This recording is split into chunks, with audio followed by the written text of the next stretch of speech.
You know that Keeley Companies is all about fostering the world-class culture through their incredible cultural pillars. Well, it was time to add a seventh cultural pillar, Keeley Green. Guided by the mission to raise the sustainability standards by which they design, build, operate, and live, Keeley Green is dedicated to using a holistic approach to leave a positive impact on our environment, create a future that is sustainable for generations to come.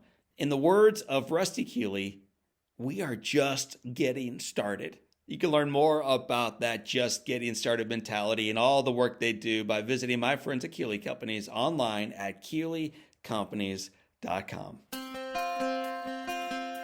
Welcome to the Live Inspired podcast with John O'Leary. John is the two-time national best-selling author of On Fire and In Awe. He's a world-class inspirational speaker, the host of the Live Inspired podcast, and he's the real-life inspiration behind the major motion picture Soul on Fire. Each week, John interviews extraordinary individuals about their life stories so you can more fully live your life story. Here's your host, John O'Leary.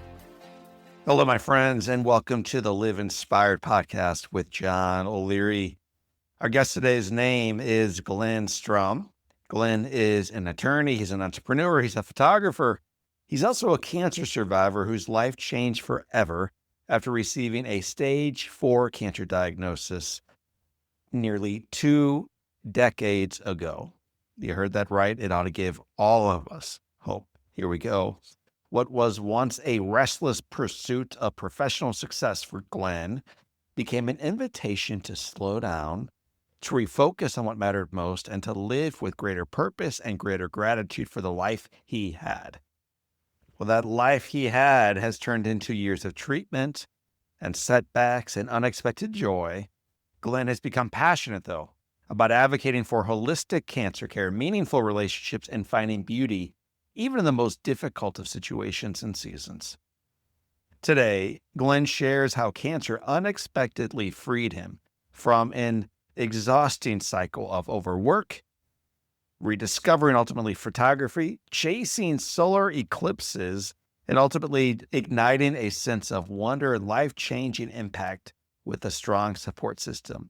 He's going to open up about facing fear and grief while continuing to choose hope, curiosity, joy, and life. Glenn also reflects during our conversation on lessons passed down from his family and why he believes our greatest legacy is a love we leave behind. My friends, if you are walking through uncertainty or trying to remember what truly matters in your journey, this conversation is for you. You are going to be reminded that even in life's greatest difficult seasons of hardship, there is still beauty to notice, purpose to pursue, and hope worth holding on to. So let me loop this traveled man onto our episode right now. My friend, now yours, his name, Glenn Sturm. Glenn, welcome to Live Inspired with John O'Leary. Thank you, John, for having me. I'm looking forward to our conversation. I'm curious, Glenn, for those who meet you randomly, maybe in a grocery store or maybe at a hospital, maybe on an airplane, and they say, Glenn, what do you do? What do you do, Glenn? How do you respond to that these days? The thing I'm most passionate about today is multidisciplinary cancer care teams and what it does for people. And it just changes everything. I'm lucky because by accident, I developed my own team shortly after being diagnosed. And those people are all still with me. I'm in my 18th year of chemo now, and they're still with me. And I wouldn't be here, I don't think, without them. So that's what I'm most passionate about. And I want to make sure everybody in the country knows about it. Glenn, what you're most passionate about is such an important deal that the way I normally begin these podcasts is I spend the first 10 or so minutes really getting to know the person as a kid and as an adolescent and as a young person and as a professional.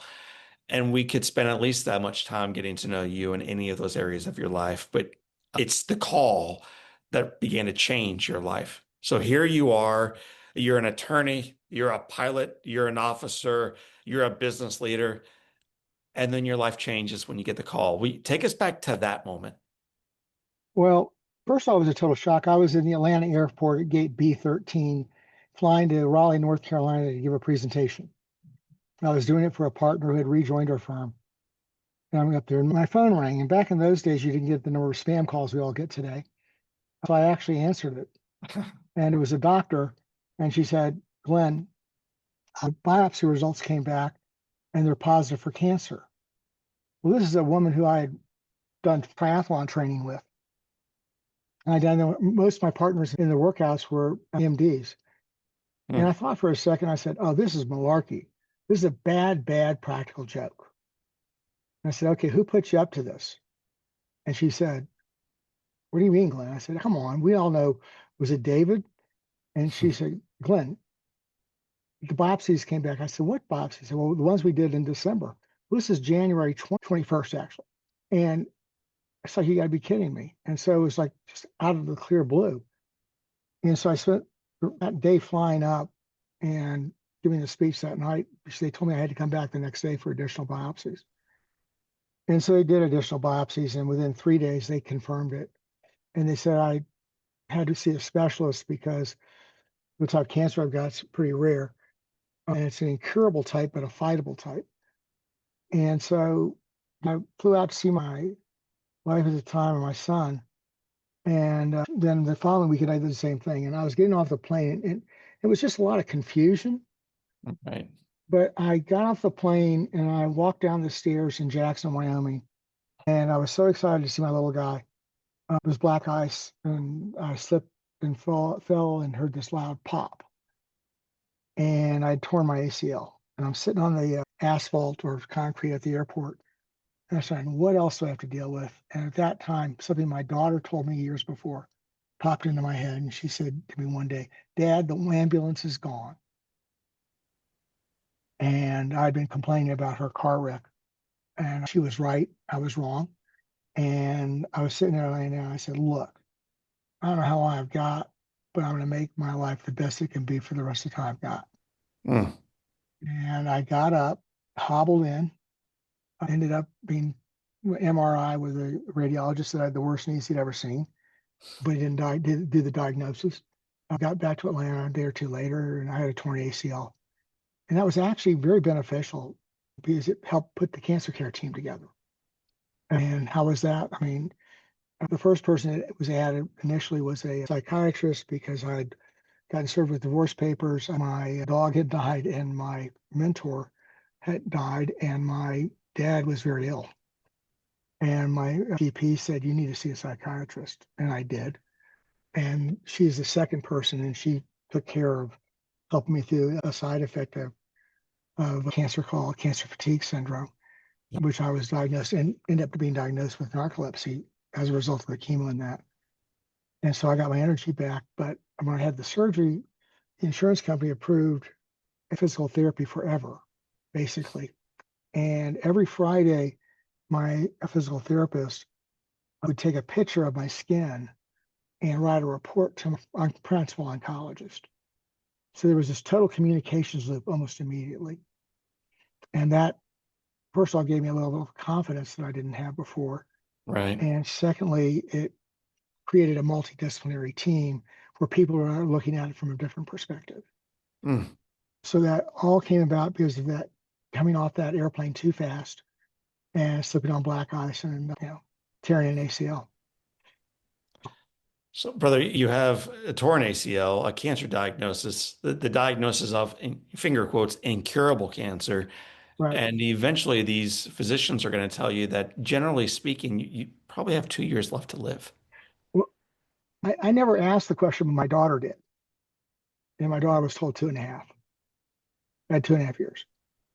And I never knew that until about 4 years ago. Okay. Because I didn't want to. I mean, I can't control that. Mm. I can control what I do. I can control my attitude. I can control what I can do for others.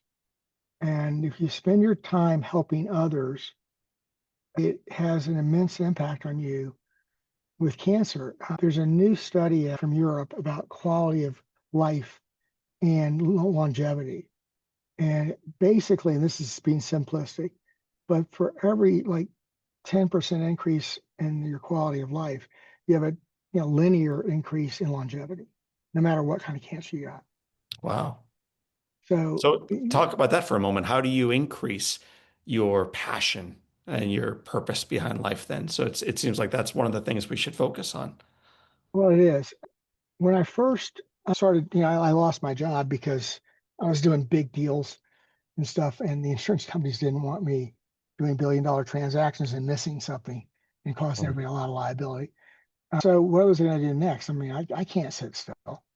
Well, when I was 5 years old, we were living in Berlin, Germany, and Dad was an Army officer, and he finally got 30 days leave. And my mom knew me well enough as a 5-year-old to know that our family was going to drive around Europe for 30 days in a Volkswagen Bug. And the backseat would be my two sisters, me, and a German Shepherd. What year was this, Glenn? 58, 59. Okay. And so my mom said to herself, she said, if I don't give him something to keep his mind busy, he's going to kill one of the sisters. And so she bought me a new camera that had manual settings and taught me how to use it. And I started taking pictures. So I'd taken pictures my whole life. I always had decent cameras and things, but I decided I was going to spend time in Jackson, Wyoming, the most beautiful place I've ever been, doing photography. And so that was the first thing I got passionate about. And then we had this wonderful thing called a total solar eclipse right over Jackson, Wyoming. And I put a team together to shoot it, and we shot 9,400 images that day. We didn't know if we had a single good picture. Turned out we had a lot of good pictures, and studied it for 3 years before it happened, and we knocked it out of the park. And that was, so I got passionate about that. So they call us umbraphiles. I chase eclipses all over the world. Okay, but those happen once a year. So what am I going to do the rest of my time? Well, I had a Caring Bridge website, and I wrote things about me and what was going on because I didn't want to talk to people about it. One of the fun things about cancer is people will ask you how you're doing, and the correct answer is fine, because that question is not a question, it's a greeting. And if you tell somebody about how you really are, they'll never ask you a question again. So they don't want to hear it. So if you just say fine, you can move on. So can I ask you about that real quickly? Yeah. Because a lot of my friends who do have cancer, or they do have a diagnosis of Parkinson's or MS, or they've lost a spouse, and I ask them, how are they doing? I do want to know sincerely. So what is the better question that we ought to be asking our friends who are struggling? And we want to know where they are, want to know how we can love them better. That is the perfect dilemma, because it requires judgment. That's the right question. But you have to know who's asking it. Is it a friend? Is it a good person? Or is it a person who's just an acquaintance? There's a person of mine named Randy. I met him at the University of Florida outside the bookstore we sat there. When I got diagnosed with cancer, Randy was living in Utah. And the next morning, nobody ever rang my doorbell. My house was hard to get to. And my doorbell rang, and it was Randy. Randy flew overnight to come see me to make sure I was okay. Now, a person like that, you have to do them the service of telling them what's going on, because they really care. And you can't be superficial with them. But I used Caring Bridge to answer the question, because everybody knew who went to my Caring Bridge site what was going on. And, but I always had humor in it, because you want people to laugh. And that humor became my second book, which was Cancer Set Me Free. That was the basis for that. And then I got to write about eclipses and military history, and my first novel, which is on hold at this second until I get the new cancer book out. I just started writing, and it turned out to be really beneficial to let me work through issues.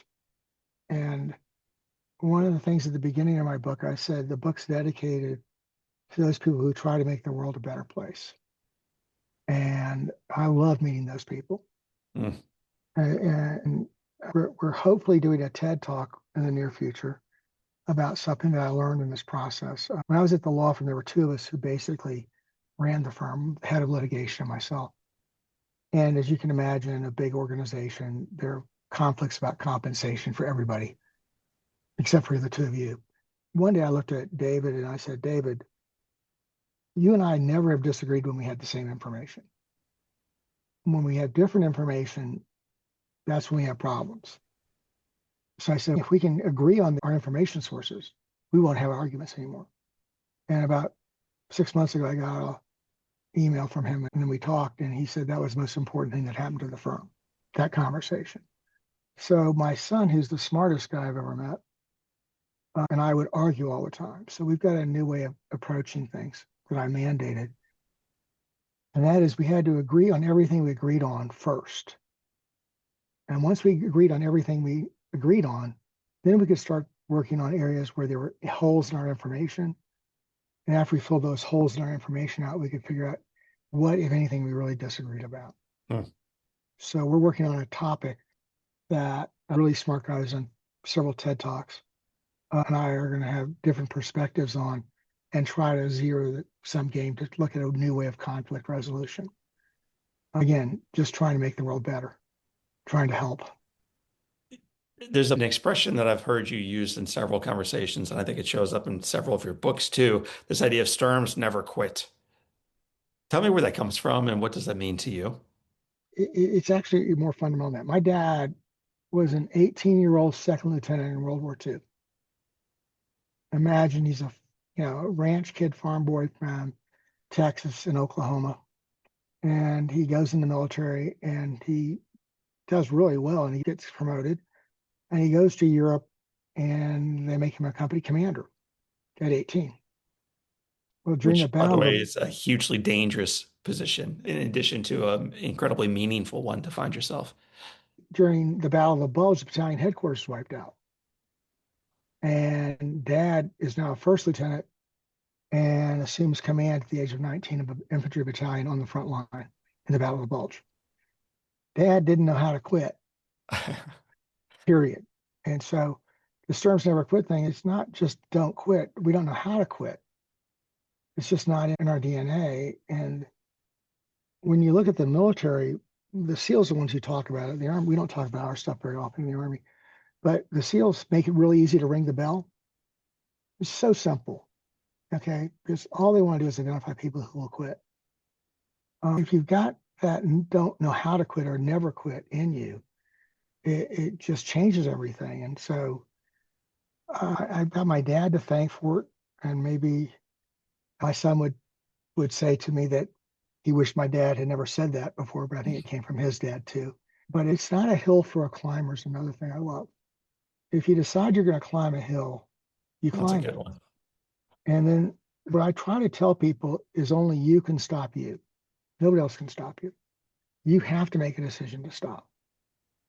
And the other thing is like decision by indecision. It's the worst decision of all. It's actually a decision when you don't decide something, where you're not going to address an issue. Right. So you actually have to decide and you have to make a decision what you're going to do. I'm so lucky. I mean, I'm so blessed. I had two of the greatest parents in the world, two grandfathers who were very different, but same way. My first mentor taught me the most important lesson of my life. And he was a 35-year-old guy, very successful, and his best friends, both the mom and dad died, and he ended up adopting three kids. They were minors.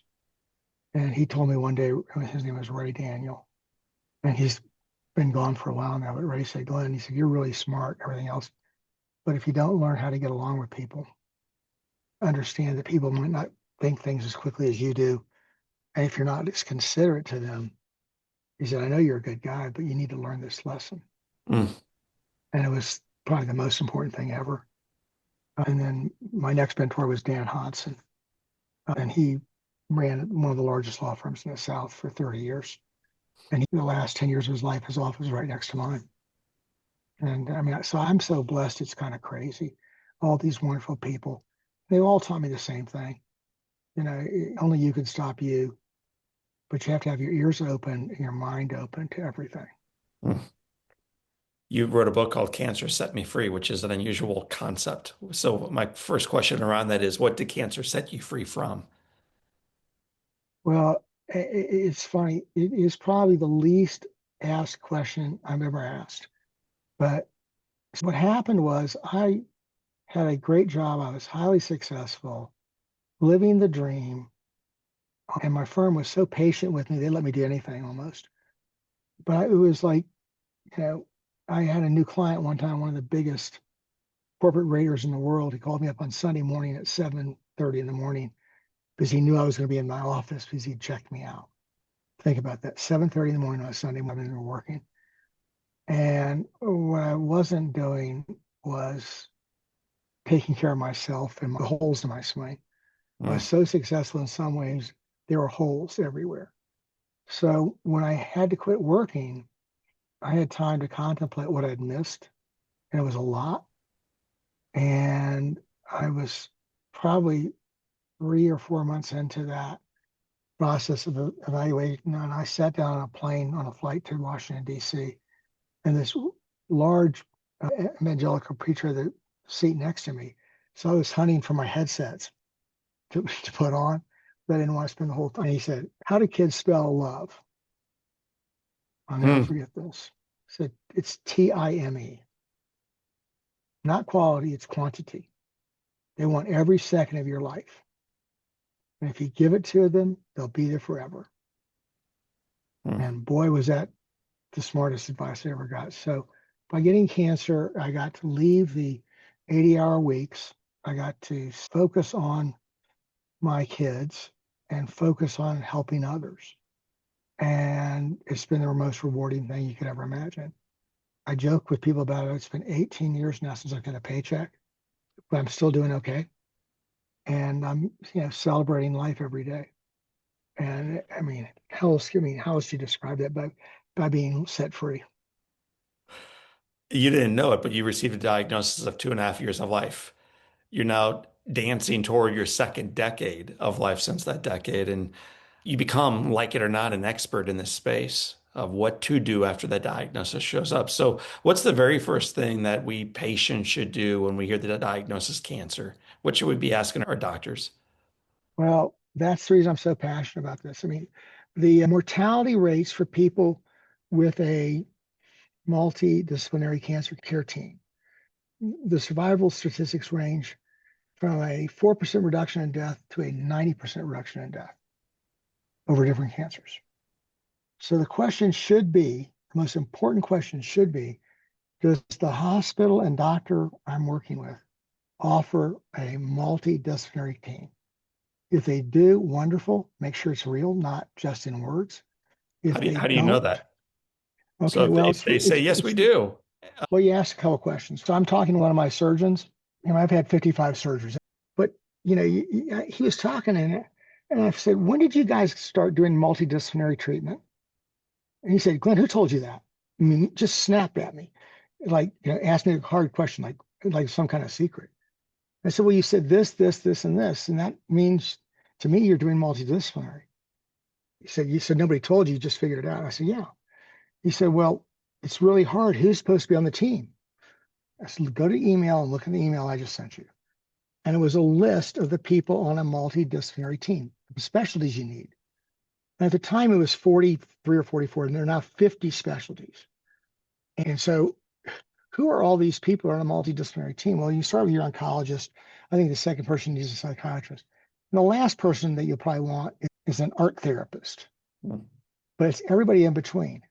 And if the place doesn't have something called a multidisciplinary team meetings, if they call it a tumor board meeting, it's not multidisciplinary. If you think about it, a multidisciplinary team works at consensus in trying to identify the best way to treat something. A tumor board is when you go and tell somebody how you're going to treat something. Yeah. And multidisciplinary, the results are just staggering. I mean, some people say the reduction in death rates is at least 10% at the worst case. And, I know I ran mine under the new models, and my life expectancy is now over 30 years instead of 2 because of this approach. There's a question in my memorandum on multidisciplinary teams, and it basically says, as a patient, you should ask, do you have a multidisciplinary practice yet? Question 2, how often do you do your multidisciplinary team meetings? And then you ask, are patients permitted to participate in that? Is it a patient-centered approach? Well, if you don't have those questions answered right, you ask, where can I go to get that type of treatment? Recently, a friend of mine came to me. He said to me, my daughter's been diagnosed, 25-year-old, with stage 4 metastatic breast cancer. He said, Glenn, where should she go? So I said, okay, drop everything. I had this happen last week with a friend with acquaintance or a friend of mine's his best friend was pancreatic cancer, so I had to go to work to find out who I thought was the best. And he said, Glenn, is it possible to have the best in California? And so I spent like 5 days researching it. And it turned out that I think that the best cancer program in the country is at the University of San Francisco. I've never been with them. I've never talked to them, but the research I did showed they have a true multidisciplinary approach in their breast cancer group. And it's a real team meeting. They follow all the steps that you're supposed to follow. And that's a good example of what it should be like if you go to their website and see how they do it. The real question you should ask the patient and the institution and the doctor is, are you providing a fully integrated multidisciplinary team? Well, where I live, there's no way they could do it because we have one oncologist and they do a good job of getting palliative care help, but they don't have other people to challenge the diagnoses.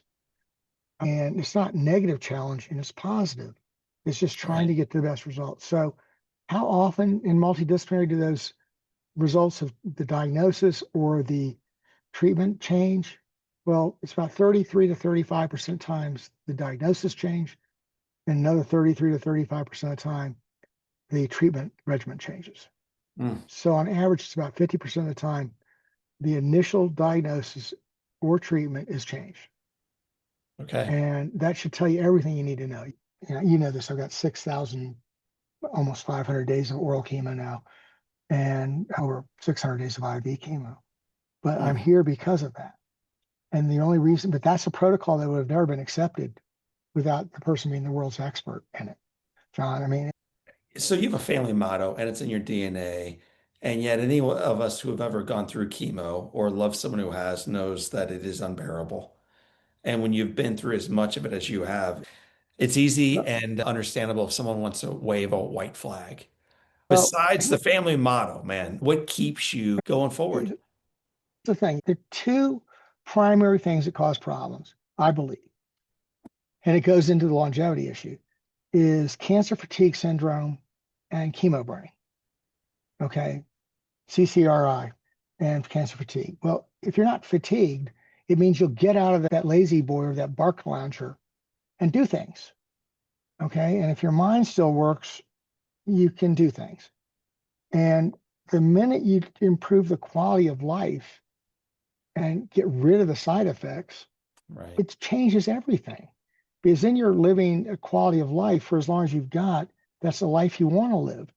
And people don't quit. So the most important thing I think is to address those issues. And again, I had narcolepsy diagnosis, and it was legit. I was falling asleep in meetings.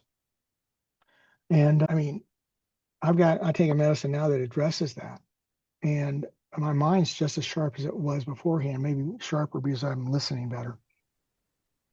I'm curious because you also turned to projects that turn you on for life.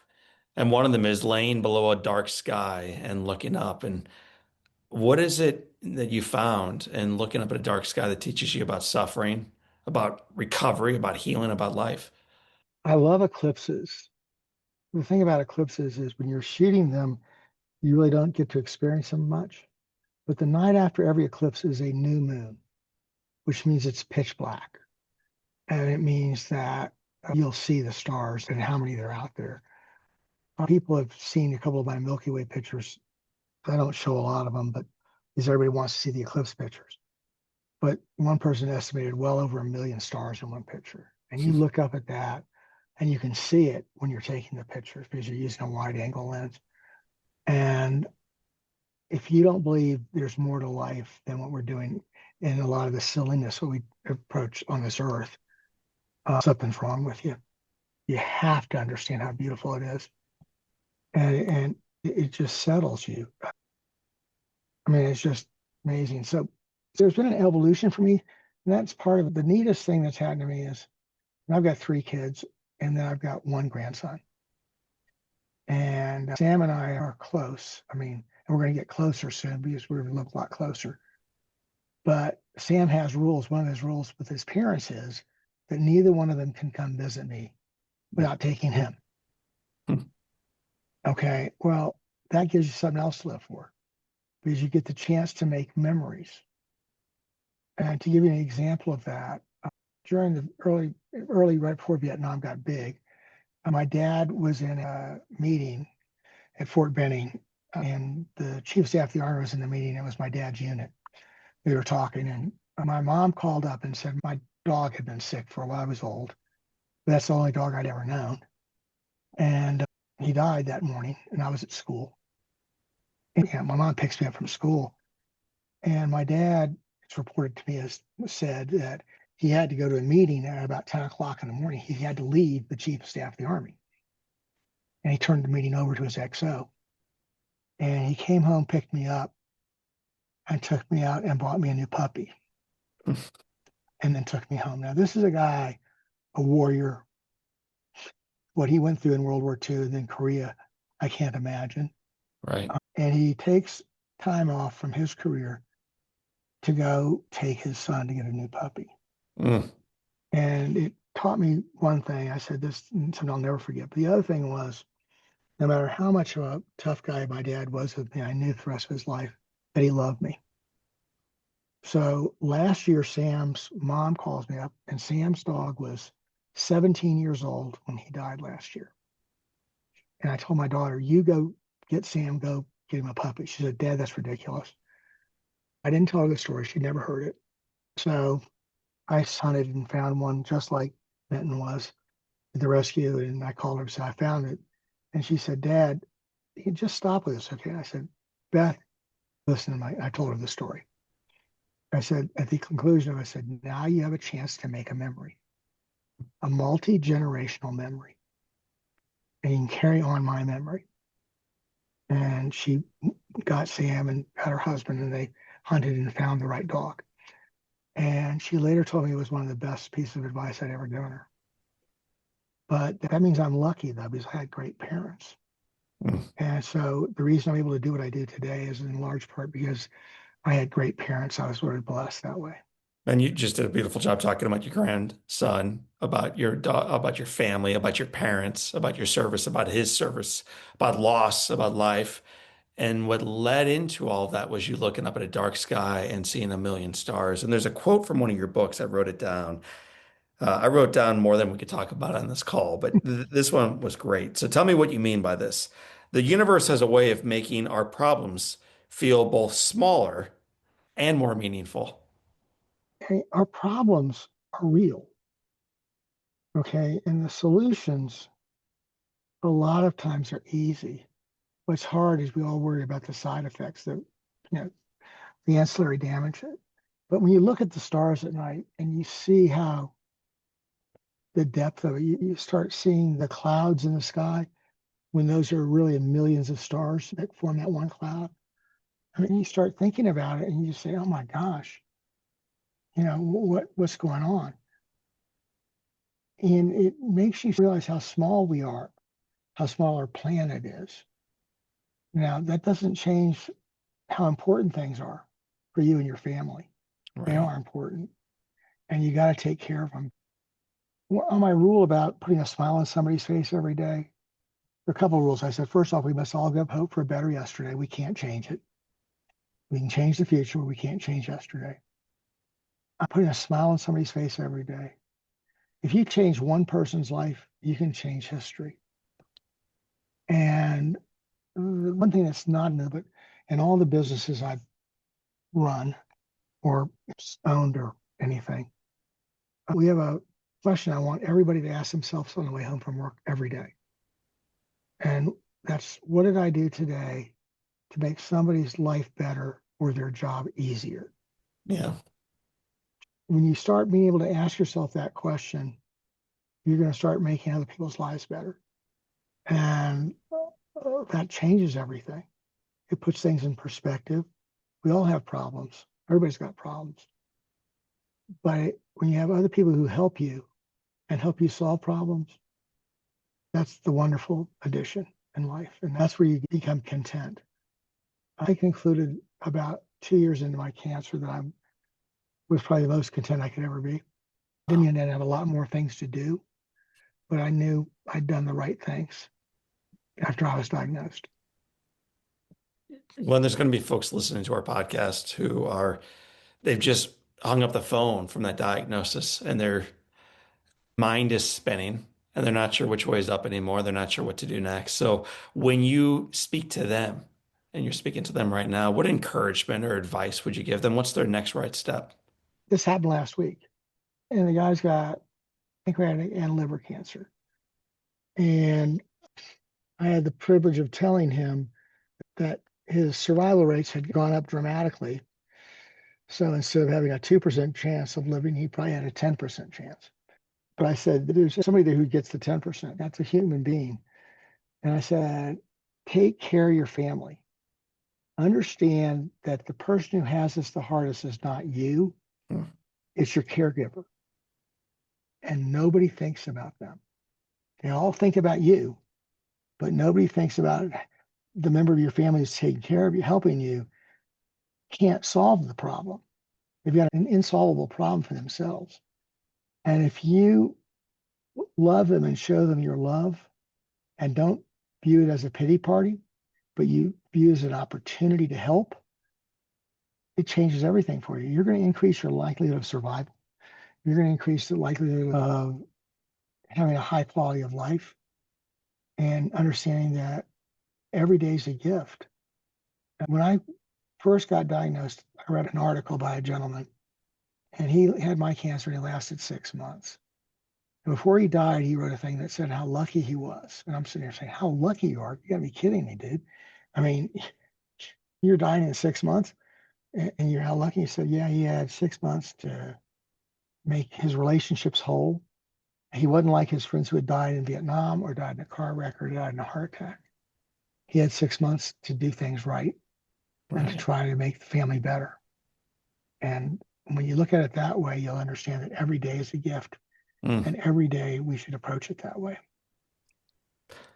Pretty good way to die. Pretty good way to live, man. Glenn, it's great advice. We have 7 questions that we leverage to ask all of our survivors and fighters and photographers and authors and overcomers like you are, man. So they're called the Live Inspired 7. And the very first question is, I know you're very well read, so this one will be tricky for you, but what's been the most impactful book you've ever read?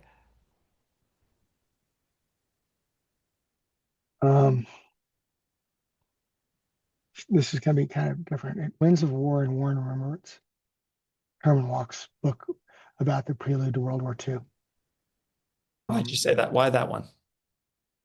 It showed the complexity of our lives. It showed the sacrifices that were required by everybody.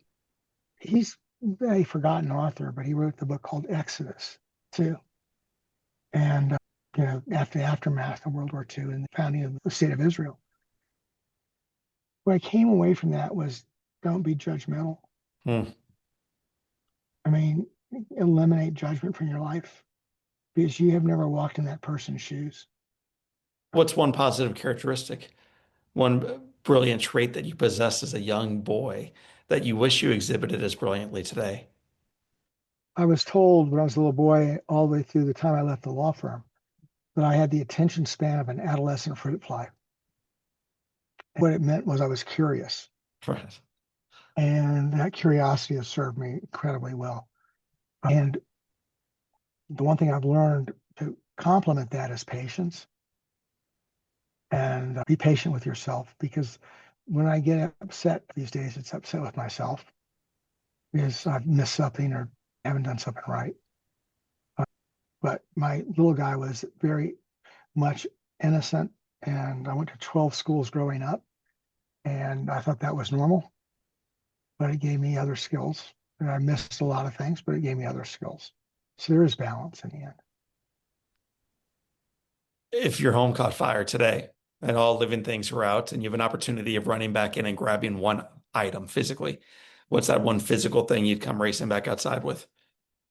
I don't think you can see it, but there's a picture over my fireplace that my dad's mom painted. That's the scene in Montana where my grandfather and grandmother lived. And there's a wagon there and aspen trees, and there's a bicycle leaned up against a tree. That's my bicycle. And the wagon is where my dad's dad and I would talk. And that's the most important possession in this house. Wow. If you could sit on a bench on a gorgeous day, whether in Jackson or Atlanta or anywhere else in the world, and have a long conversation with anyone living or deceased, who would you like to be next to? That's hard because there are two people that come to mind, George Washington and Colin Powell. What advice would you give yourself at age 20? I got it from Ray Daniel. Learn how to get along. Your true success is not you being successful. Your true success is when you create something that lets groups of people get successful.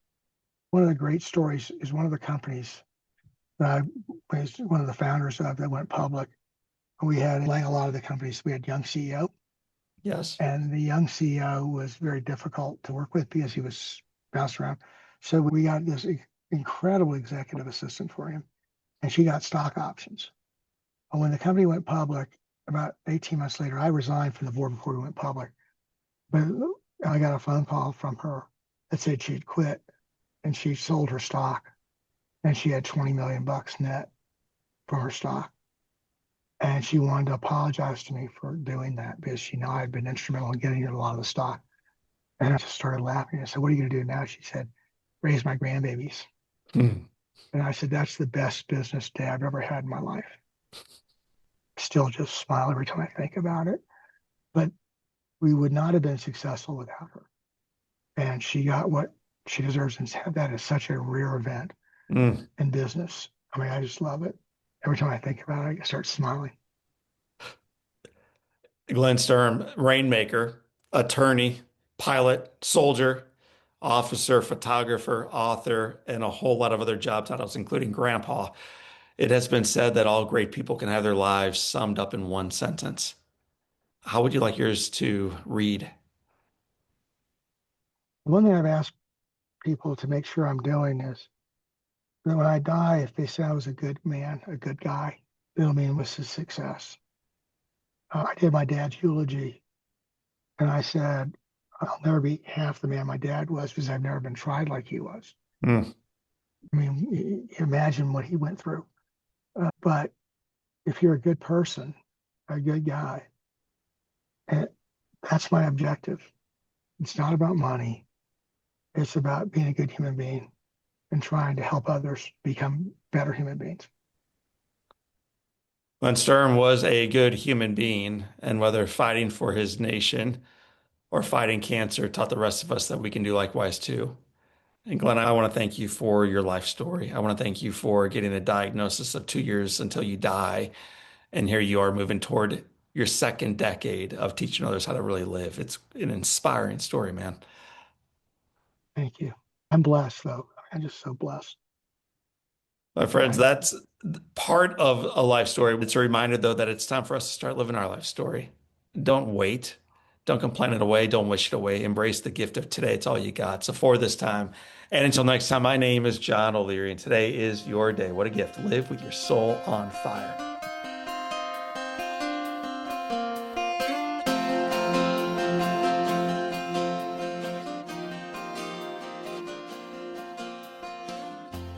Keeley Companies was started almost 50 years ago by the one and only Larry Keeley. What started as a small family-owned paving company in St. Louis has grown to a nationally known full-service construction, development, and restoration partner. Larry the Legend, as he is affectionately known, has been a part of this growth every step of the way and continues to provide guidance as his son Rusty, my buddy, drives their vision and achieves results on purpose. His unwavering foundation of a family culture with a focus on people has gotten Keeley Companies to where they are today, and their journey is truly just beginning.